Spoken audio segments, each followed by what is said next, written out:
to the UIAAA Connection podcast.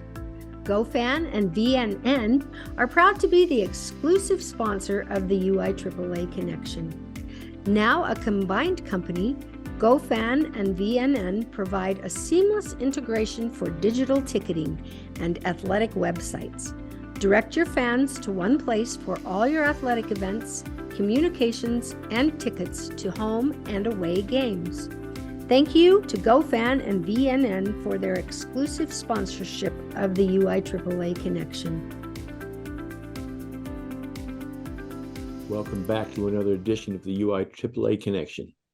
I'm your host, Mark Hutch Hunter. Today we have as our special guest, Kelli Smith, Certified Athletic Administrator and the Director of Athletics at the Henry County Schools in Georgia. Welcome to the podcast, Kelli. Thank you so much for having me. Happy to be here. Let's have you begin by sharing with our audience in the U.S. and internationally where you grew up, where you went to school, to college, your first job, etc. I am from Florida originally, and a proud graduate of Keystone Heights Senior High School in Keystone Heights, Florida. The mighty Indians, where we had about 500 students in grades 7 through 12. So very close-knit, small community where, as you can imagine, athletics were our entertainment. Went on to college at Georgia Southern, got to experience the wonders of Coach Art Russell and 3 national championships under his guidance, and being a part of that athletic environment that was absolutely amazing. And then I went on to teach in a small school in Georgia, America's High School, where I fell under the leadership of Dr. Howard Henley, who I would say inspired me to become a coach, but he actually just told me I was going to become a coach. And you know how it is with educators. You got voluntold. It's not, what are you going to do, if you will, but, what is it that you're going to do? And he hired me to coach cheerleading, and that sparked a 30-year career of me coaching and developing young women, and even some gentlemen thrown in the mix over the years. So definitely established my roots early on with athletics. Let's have you talk for a moment about, in your younger years, your involvement in, I guess, for lack of a better word, little league sports or community sports. Did you have a chance to do that? Did it have an effect on you? It's funny, as an athletic director and a career in athletics, high school for athletics for 35 years now. My beginnings were, I was very girly and wanted to wear my black patent leather Mary Jane shoes everywhere. So it wasn't until my sister wanted to play softball that I got involved at 9 years old playing softball, and found a love there. And so I continued through rec sports up until I made the high school team. And once I made the high school team, continued that through high school, even played intramurals in college. And then additionally, I fell in love with athletics as, a player, and then found every other avenue to being involved in each season. So I was a trainer for the football team, and I took stats for the basketball team, and I dabbled in track. Because my friends wanted to run track. And so I figured out that I wasn't a track athlete, but I was on the track team. And, like I said, that continued on into college with intramurals. And that was at Georgia Southern, correct? It was at Georgia Southern. Okay, perfect. Let's have you talk for a moment about the mentors in your life, the people that had a big influence on you, both as a young woman and as a grown-up in the profession. Well, going back to that high school experience and falling in love with athletics and just the whole environment, Coach Pete Valentino was our head football coach, and he put me on the sidelines as a trainer and manager. Back then we didn't have trainers on the sidelines. We didn't have that luxury. So he taught me how to tape and to tend to injuries, and I became that gal. And it was under his guidance and leadership that I absolutely fell in love with all aspects of um, managing a team and inventorying uniforms, washing jerseys. I even painted the sled in the summer, and the lockers in the locker rooms. And he was also the track coach, and so that was an easy transition over to track with him. He definitely was. I had a teacher, Janie Page, who was just a super school spirited lady, and I aspired to be like her as I began my teaching career in the classroom. And moving on to my career, I had some exceptional principals that just saw something in me, um, a leadership quality that they wanted to develop, and they poured into me. And I'm very thankful, as I mentioned, that first principal I had that started my coaching career, Dr.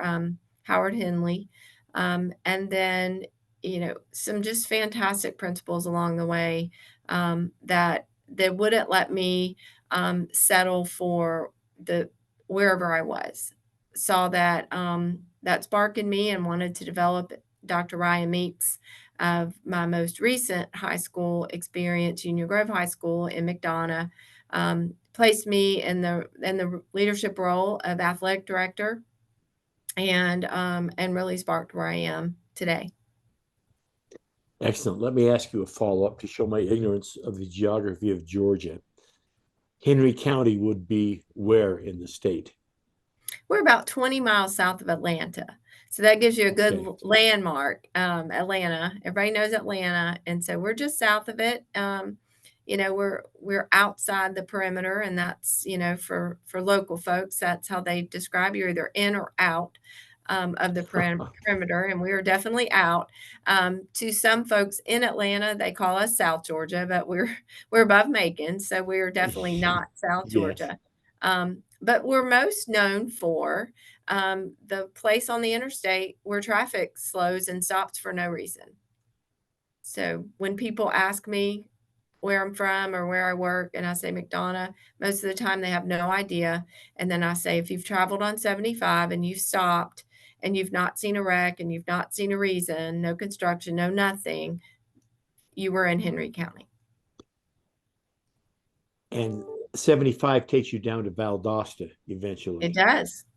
Okay, and the reason I asked that is years ago, it's probably been, oh my, I've been retired for 10 years, so this is probably maybe 20 years ago.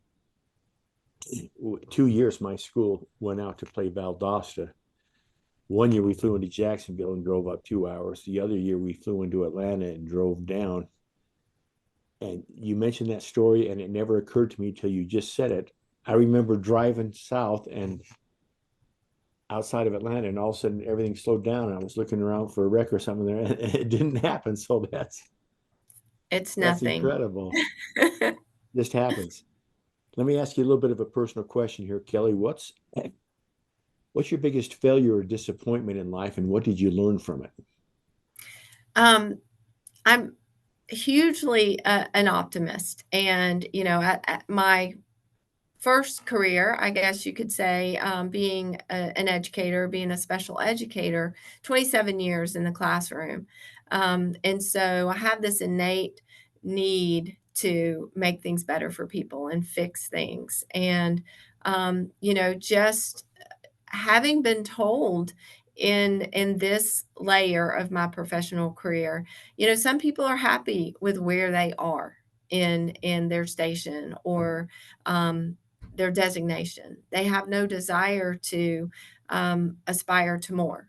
They're very satisfied, and so probably my biggest failure is that desire to give people the tools to grow and to do more.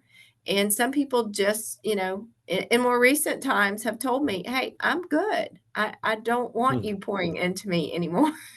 I'm actually very satisfied with my career. So I'm learning that everyone has different aspirations and needs to fill. And just because I have a sincere love of learning and growing and changing and transforming, not everybody does.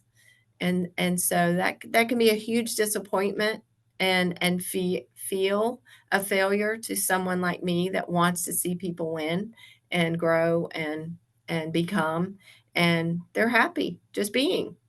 And so my good friend, you may know him, Don Baker, Yeah. who is leader of in our state, esteemed colleague. My favorite thing he says is, "Do you, boo?" And so Mm, I have to take that from Don. Do you, boo? that's awesome. Thanks for sharing that. Let me ask you a follow-up. You mentioned that you were a special ed teacher. Mhm. I'm not sure that I have met another athletic administrator that came from special ed. That's not the normal path, I guess you would say. My question to you is, how does someone in special ed then become involved as an athletic administrator? Well, that's a great question, and I think what initially made me a great athletic administrator, not for any works that I did, but for my compliance, is my training and the necessity of compliance in special education with the paperwork. Sure. And, that's just innately in me that, you got to meet your deadlines, you got to have everything turned in, everything's got to be documented. And so my love of all things documentation certainly led the way for me to be a compliance master. But, you're coaching people as a special education teacher. These are students that have unrealized potential. And very often, because of the challenges that they've had in an instructional environment, they feel defeated before they start. And so you have to find those talents in them and grow them incrementally so that they can find the small wins so that they'll keep coming. And it's really about motivating those students to come to school every day, because every day for them can be a loss. And so that's an easy translation into athletics. We're not always going to have the winning season. We have to find those small wins. And sometimes we have to talk our coaches off the ledges when they're not able to see those small wins because they're only looking at the scoreboard. And so, to me, it was a great a ground to build my skills in that way, of an instructional coach, if you will, to a coach of athletes to a coach of people. Fascinating insight. Thank you so much for sharing. You've been an AD for years and years. So my question is, how is the job different today than it was, let's say, 25 years ago? I think the first of all, the NIAAA, and just the work that they've done to educate people on the opportunities that exist beyond just managing what you're doing within a school. Um, you know, Aspiring to complete certification levels and the knowledge that you gain in each one of those classes is tremendous. And I think, we were blissfully ignorant when we started, and in South Georgia, and it is still kind of the case in some places, the athletic director is just a title that's given to the head football coach. Right. And there's not a lot of duties behind that. And we're on a mission here in Georgia to educate our principals and superintendents about the gravity of the job. And, that understanding of the gravity comes when you really look at those 14 legal duties and you look at ways to educate not only your coaches and grow your coaches, but to educate your athletes on their part of that equation and the parents as well. And so really it broadens your spectrum as an educator. We're always going to be educators in interscholastic athletics. We're education based. That's what we do. Um, but I think the biggest difference is, as I said, we started in, we could show up at games, and if the refs showed up and if the people came and paid their ticket prices, it was a win, right? Um, and Yes. now as I'm at a game, I'm listening to the music, making sure it's a crowd appropriate. I'm looking at hurdles that haven't been put away as an attractive nuisance that could possibly be a liability. And the scope and sequence of what we look at and what we manage on a daily basis is different. And I also think that social media has had a huge impact on the change in athletic administration because our athletes have changed. They all want to do what they do for that highlight. They want to be able to put that on their highlights reel for recruitment purposes and self promotion. And so, it's just a landscape change that's significant. But I think as a athletic director myself, I would see other athletic directors do things, and it would push me to be better and do more.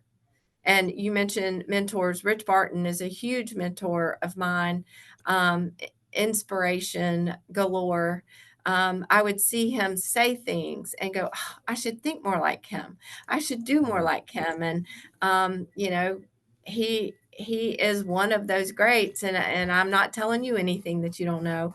Right. Um, but definitely seeing things on social media that another school has done or another district has done pushes me to be better.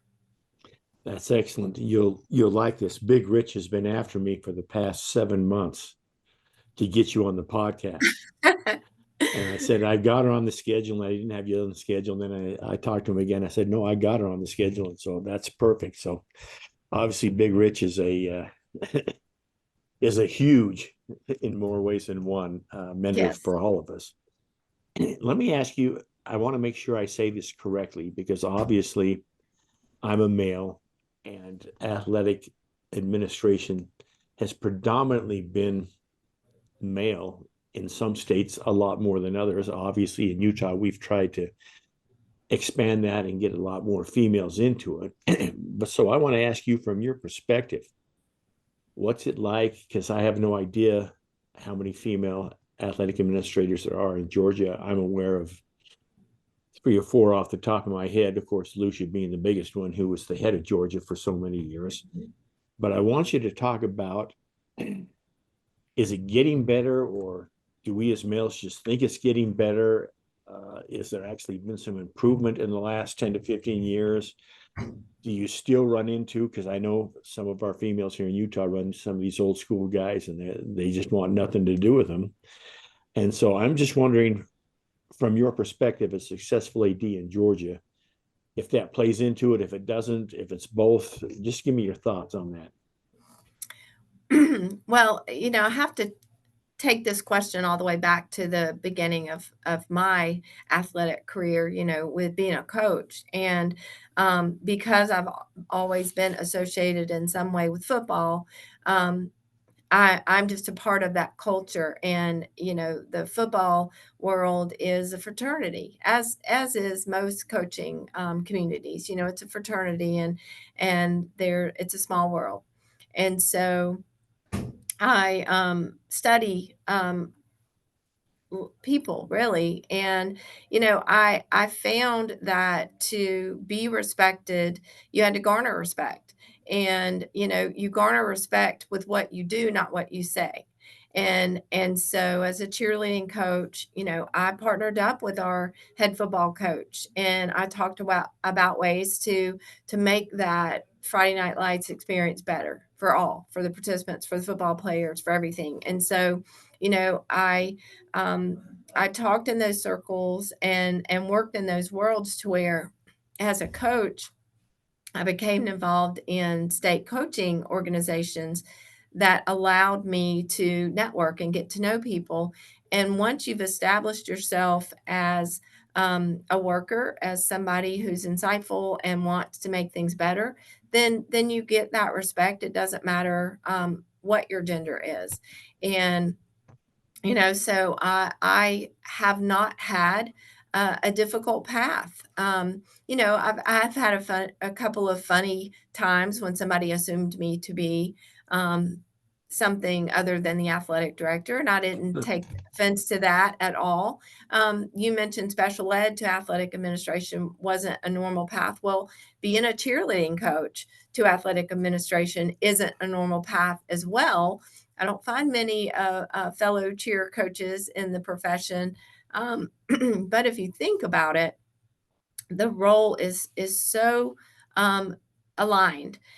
As the cheer coach, it was my job to promote school spirit and enhance the athletic experience of whatever that event was, and promote sportsmanship. And so that's exactly what we do as athletic administrators. We want to make our events better, and we want to make them entertaining, and we want to make them full of sportsmanship.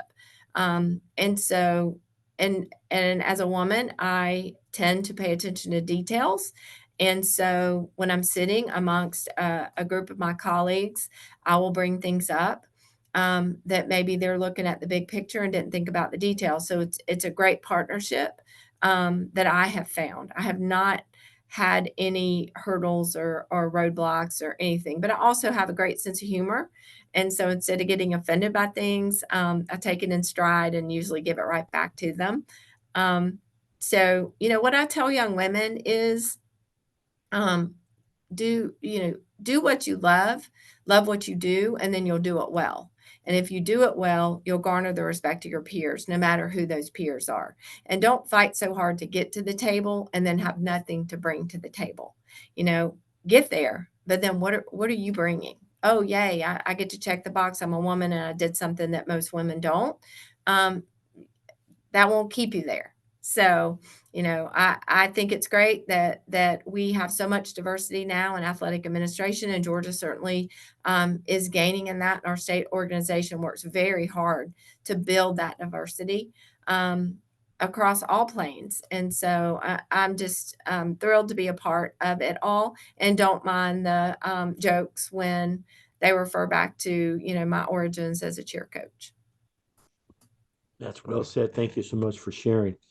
I want to talk for a moment about your journey with the Georgia Athletic Directors Association. I've had the privilege of knowing three of the incredible leaders from that association, obviously Lucia, currently Joe Sanfilippo, and of course, Carter Wilson, who's also been on this podcast.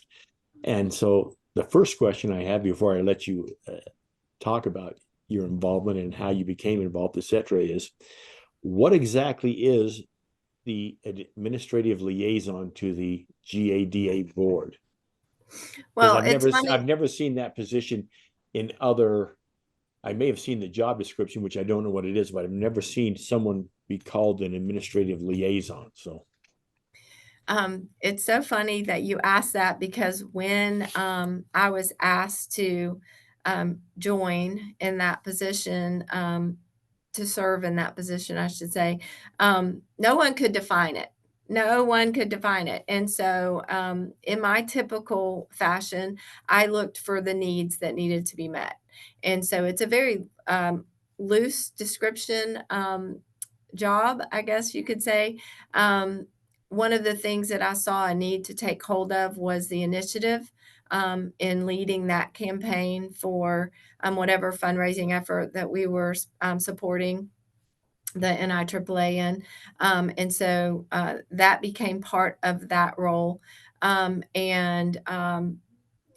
just getting in front of things.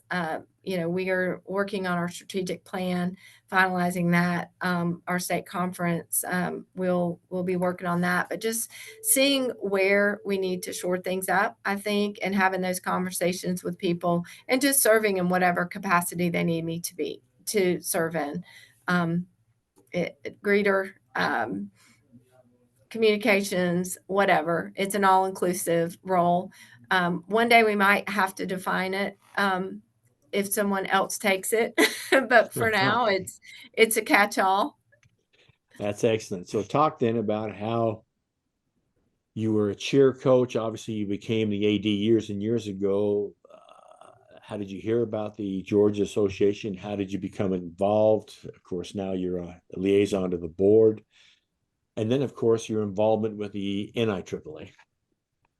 So, when I became a cheer coach back in 1989, we didn't have a state competition for cheer at the time. After a few years of coaching and kind of being in the wild, wild west and doing whatever my principal would allow me to do, we did. Georgia High School started recognizing cheer as a state level competition. And we went to our first rules clinic, a group of us ladies from Southwest Georgia. And we went up to Athens, Georgia for the rules clinic. And as you mentioned, the great Dr. Lucia Norwood scared the bejesus out of us. She did this rules clinic, and they had her do the cheer rules clinic because she was the gymnastics background.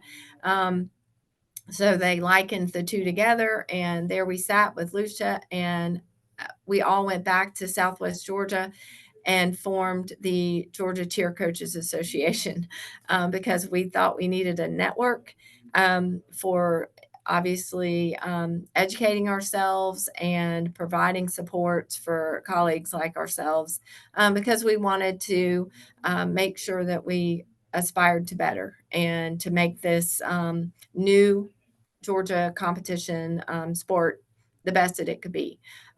So I was a founding member of that organization and served in many roles on the executive committee. So when I became an athletic director, my first question was, what's the organization? Knowing the value in those educational organizations for each entity. And so our district athletics coordinator at the time, Dr. Kurt Miller, shared with us the GADA and all the information thereof. So I attended my first conference and connected with Jasper Jewell, who is serving on a committee at that point, soon to be president. And I told him, put me to work. Let me know what I can do. And Joe Sanfilippo, as you mentioned, also embraced my willingness to work. And I got pulled in a couple of years ago to serve the board and, have migrated that role. They've tweaked it a couple of times, I guess, and I'm just eager to do whatever they ask me to do. Obviously, being a part of the state organization elevated my knowledge of the NIAAA and the national conference, and so attended my first actual conference in Denver. Had done the year before that in virtually, Virtual and Tampa, sure. then went to Nashville and just we mentioned Rich Barton before, but he asked me in Nashville to be a workshop presenter. So just getting further connected with that body of people that are just such esteemed professionals that just make you want to be better and know more so you can do better.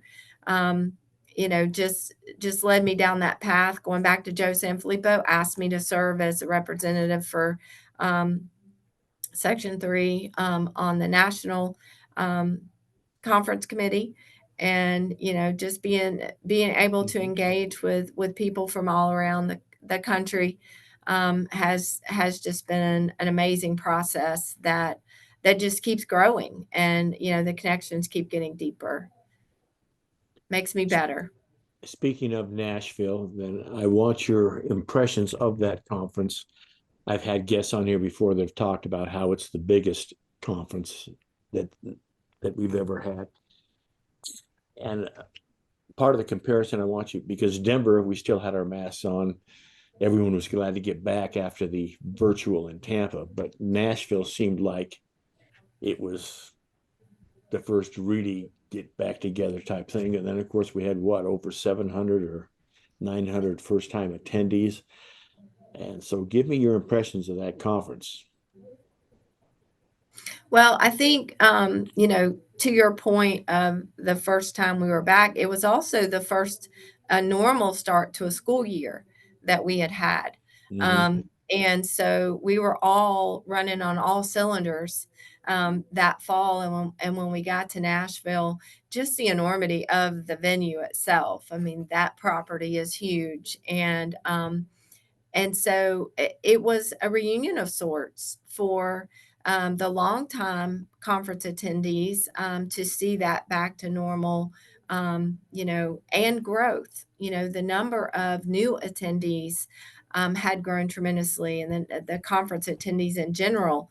The number of courses offered and the opportunities right there in the main venue area where registration was and stuff, there were always people gathered there, and some deliberate and some in passing, and it was just um, a remarkable event to bring everyone back together to say, hey, all right, we're not sitting on any of our excuses of past. Our numbers are up. Your athletic participation needs to be up. What are you going to do about it? Go back home and be better for the student athletes and coaches that you serve. So I found it to be inspiring, exciting. I'm glad I wasn't a first time attendee at that conference because I would have been scared to death. But it really was a good one. And as we met in January following, to discuss the conference and to plan for the upcoming conferences. We were so inspired to come in on the heels of that great event. Thank you. Allow me to share a quick story about being a first-time attendee in Nashville. 1997 was my first national conference, and it was in Nashville, the same place, the Opryland. I had to go to a CAA test administration 7:30 the next morning. I walked around, found my way to get there. Takes about 20 minutes. I get there in the morning, I go to it, and I meet some person who I'd never met before. And I said, yeah, I got to go back to my room. I'm in the whatever section. I started walking back the way I came. He looked at me, he says, where are you going? I said, well, I got to go back to my room. He said, well, your room's just about 3 minutes this way. And so, yeah, Nashville was my first conference. And yes, it's definitely a big place. So thank you for sharing that. Kelli, And did what's you the, not feel a yeah. sense of accomplishment when you found a new way to go somewhere? Well, no, I did that. The crazy thing is, so it was until, so I think I've been to Nashville 4 times now. So it was halfway through my second visit to Opryland that I finally figured out how everything worked. And Yes. when the guy told me that it's only 3 minutes this way, I said, well, no, it's not. He said, well, sure, just come with me. And sure enough, Yeah. 3 minutes later, I'm at my room. I'm thinking, why couldn't I figure this out the night before? So yes, you're exactly right. Kelli, let's have you share with our audience, what's the favorite part of your job? The kids.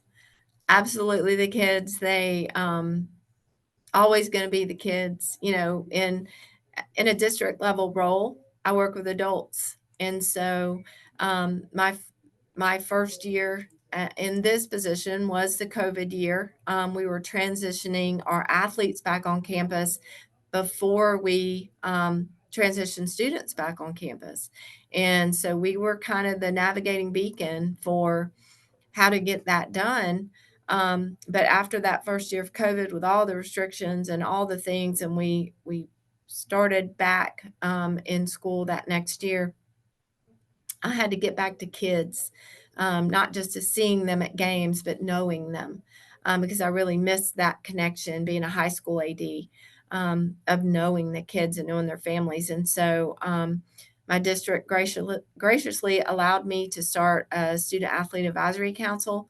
I have representation from each of my 10 high schools, 2 kids from each. And then as I went about discovering amazing athletes about the district, then I asked them to join as an at-large member, and I meet with them once a month. And they bring it real, and they tell me what's going on in their athletic landscape at their schools. They talk to me about their coaches. They talk to me about sportsmanship. We launched a sportsmanship campaign last year that was a series of videos that even addressed parent behavior, and it was real. And the kids wrote the scripts, and I mean, let's be honest, it's why we do what we do, the kids, right?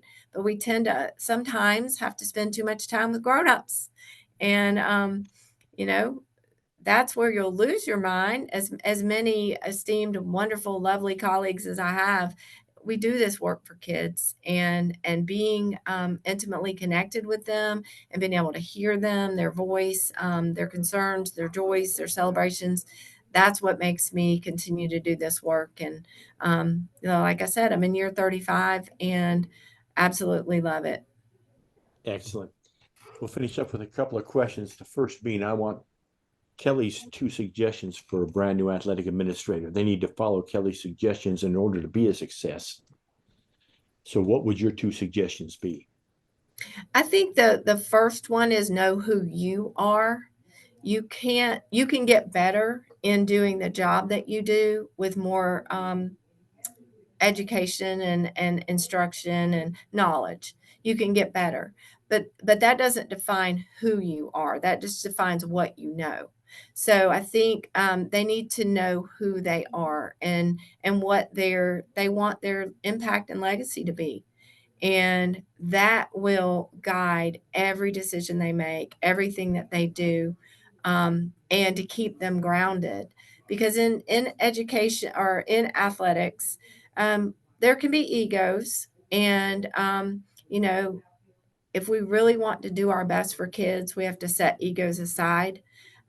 We have to look beyond the scoreboard, and we have to see what we want to be remembered for in order to um, make sure our steps are taking us always in the right direction. And your second one? Grace. Apply grace often. We're not going to be perfect. You're going to mess up. Veterans mess up. Everybody messes up. You got to give yourself grace. And probably the thing that I tell to athletic directors most is it's okay not to have all the answers. In fact, there's so much value in being able to say to someone, I'm going to need to get back with you, and giving yourself the time to actually do whatever research you need to do to give the thoughtful, long-standing answer and not the one that just comes to mind. Because as you number your steps and build your career, you're going to want to be someone of integrity that is consistent, and you can't be consistent on the fly. You never know what all's up there in your brain that day. And so sometimes you are going to have to take that deep breath and let people know, I'll get back with you. And then it's very important to follow up and be a person of your word. Absolutely. Certainly. We'll finish with this. Kelli, what question should I have asked you that I failed to ask you? Your questions are pretty thorough. And as I think about that very question, you didn't ask me if I had children. And so I would like to add this to suggestions or wisdoms that I can share. I coached both of my children. They were both cheerleaders. And they were very different. And so, from as educators, we get that privilege and blessing sometimes to interweave our personal and our professional, and like I said, I got to coach my kids. I had one that was a diehard. She was a cheerleader, competitive cheerleader, needed to be in the gym 3 days a week so that she could perfect her tumbling and everything about cheerleading. She was the best that could be, was on the all-state team, all-region team, all that. My younger one, 4 years later, was like, Mom, I like cheering on Friday Night Lights. I'm going to make beautiful signs, and that's where I'm going to exist. Don't push me. So, just knowing your athlete, even in the case where mine were also my personal kids, having fun. Don't take yourself too seriously. So I think sometimes we try so hard to to be in a space of professionalism that we forget to have fun with kids. And if you're blessed enough to be an athletic administrator or coach with your own kids in your program, I say times two, don't take yourself too seriously. There were many times that we'd get in the car and they'd say, all right, take the coaching hat off, your mom now. So that was a good reminder to me. That is great. On that note, that wraps it up for this edition of the UIAAA Connection. Again, our special guest today has been Kelli Smith, Certified Athletic Administrator and the Director of Athletics at the Henry County Schools. Thank you so much for being on the podcast, Kelli. Thanks, Hutch. I really appreciated being here with you. For our listeners, we hope you tune in again next week for another edition of the UIAAA Connection.